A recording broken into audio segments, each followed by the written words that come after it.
আপনি কি 2টা টাকা খরচ করতে পারবেন?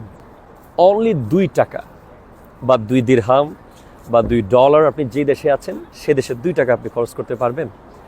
আপনি কি 2 রাকাত নামাজ পড়তে পারবেন অন্তত?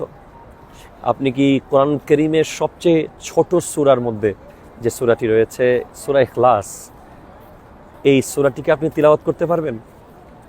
অত্যন্ত সহজ মনে হয়েছে 2 টাকা দান খরচ করা, 2 রাকাত নামাজ পড়া, সূরা ইখলাস তিলাওয়াত করা, এর চেয়ে সহজ আর কোনো আমল হতে পারে না। হ্যাঁ দর্শক, আমি সেটাই বলছি। পবিত্র মাহে রমজানের শেষ 10 দিন তথা আখেরি 10 দিন লাইলাতুল কদর যে দিনগুলোতে রয়েছে সে দিনগুলো আমাদের সামনে।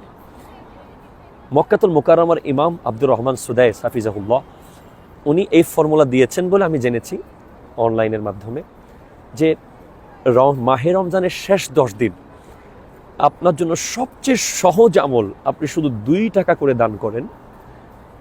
যদি কোনো একটা দিন লাইলাতুল কদরের ভিতরে আপনার দানটা পড়ে যায়, তাহলে আপনি 1000 মাস দান করার সওয়াব পেয়ে যাবেন, 84 বছর দান করার সওয়াব পেয়ে যাবেন।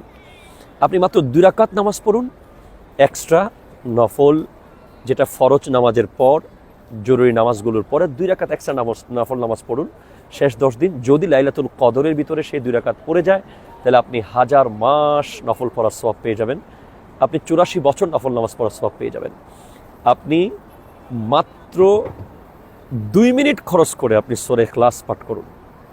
আল্লাহ তাআলা যদি সেটা আপনাকে এমন নেয়ামত দিতে পারেন, যদি সেটা লাইলাতুল কদরের ভিতরে পড়ে যায়, তাহলে আপনি 1000 মাস সূরা ইখলাস পড়ার সওয়াব পেয়ে যাবেন।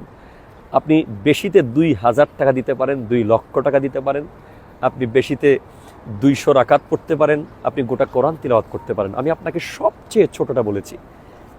অনেক সহজ আল্লাহকে রাজি করা, আমরা যেন গাফেল না হই। নবীজি বলেছেন আদ-দাল্লু আলাল খাইরি কাফাইলিহি, যে ব্যক্তি ভালো কাজে কাউকে পথ দেখায় সে ওই কাজ করার সওয়াব পাবে।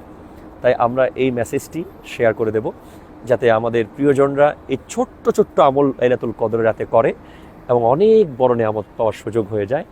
রাসূল সাল্লাল্লাহু আলাইহি ওয়াসাল্লাম মাহে রমজানের শেষ 10 দিন একেবারে ওনার লুঙ্গিকে শক্ত করে পরে, হাদিস এসেছে নবীজি নিজের কাপড় মোবারককে শক্ত করে গিট মেরে ইবাদত করতে নামতেন এবং পরিবারকে রাত্রে জাগিয়ে দিতেন, সারা রাত ইবাদত করতেন।